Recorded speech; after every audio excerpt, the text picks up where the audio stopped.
Hello, this is Tony Heller from RealClimateScience.com. 15 years ago, climate experts from around the world said that Arctic sea ice was about to disappear as early as that summer.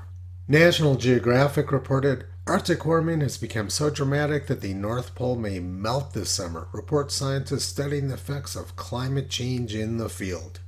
Canada.com reported a frightening projection for Arctic melt. The Arctic Ocean could be free of ice in the summer as soon as 2010 or 2015, something that hasn't happened for more than 1,000,000 years, according to a leading polar researcher. NASA's leading Arctic expert predicted the ice would be gone by the summer of 2012, and Mark Cerise from the National Snow and Ice Data Center said the Arctic is screaming. The Associated Press predicted the ice would be gone by the year 2012. The BBC was a little more conservative. They said the ice wouldn't be gone until 2013. Nobel laureate Al Gore predicted the ice would be gone by 2014. He made this solemn prediction at the Nobel Prize awards ceremony in December 2007. Another new study to be presented by U.S. Navy researchers later this week warns it could happen in as little as 7 years. 7 years from now. In the last few months, it has been harder and harder to misinterpret the signs that our world is spinning out of kilter. And he also said we only had until the year 2016 to save the planet from global warming. NASA's leading climate expert, James Hansen, who started the global warming scare before Congress in 1988, said the ice would be gone between 2013 and 2018. Congressional Democrats said that Hansen was correct and called him a climate prophet. So let's take a look and see how their predictions are doing. Arctic sea ice extent is just below the 1981 to 2010 average. And there's more Arctic sea ice now than there was 16 years ago when Al Gore predicted the ice would be gone by the year 2014. Their predictions of Arctic melting aren't working out very well, so government scientists have turned their attention south. CNN reports Antarctic sea ice hit record lows again. Scientists wonder if it's the beginning of the end. It's not just barely a record low, Ted Scambos, a glaciologist at the University of Colorado Boulder, told CNN. It's on a very steep downward trend. The last 2 years mark the only time that sea ice levels have dipped below 2 million square kilometers since satellites began monitoring it in 1978. The claim that satellites weren't monitoring sea ice prior to 1978 is pretty interesting, because here is a satellite sea ice image of Antarctica from the November 1976 edition of National Geographic. You can see that there was very little sea ice around Antarctica in January 1976. I will be discussing this more in a little bit.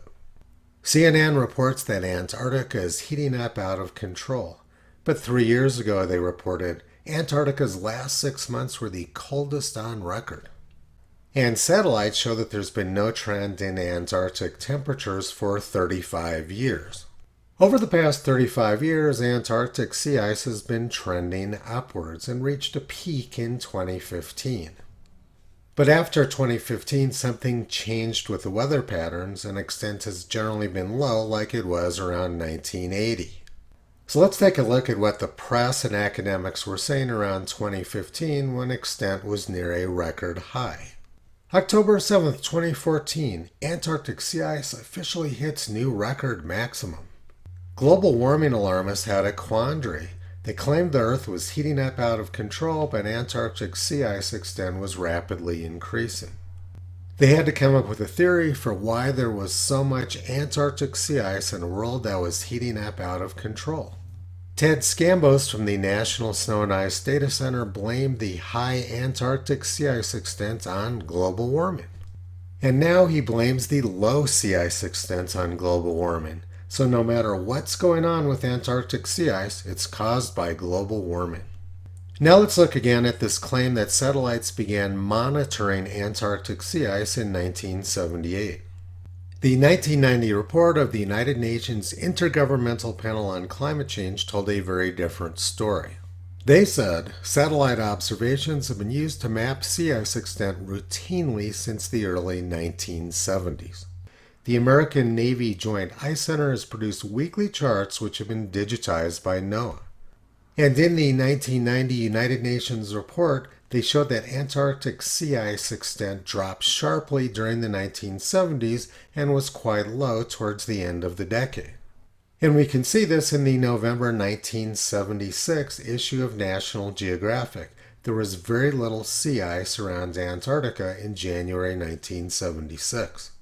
The Arctic melting scam has collapsed, so climate alarmists have moved their bipolar disorder to the other pole. If these people were actual scientists, they would be interested in understanding why trends in Arctic sea ice and Antarctic sea ice tend to go opposite of each other. During the 1970s, Arctic sea ice extent was increasing rapidly, while Antarctic sea ice extent was doing the exact opposite. That would be a better use of their time than what they're doing now, which is hiding the inconvenient data prior to the year 1979. In the 1990 IPCC report, they showed Arctic sea ice rapidly increasing during the late 1970s. And then in their 2001 report, they altered the data to make this increase in Arctic sea ice extent appear to be a decrease. But they've changed their strategy once again, and now they just pretend they don't have any satellite data prior to the peak year of 1979. Toto has been pulling back the curtain on this massive climate scam for the past 15 years. You can visit him, Kyrie Caesar, Toki Upala, and the 4 new puppies on the web at realclimatescience.com.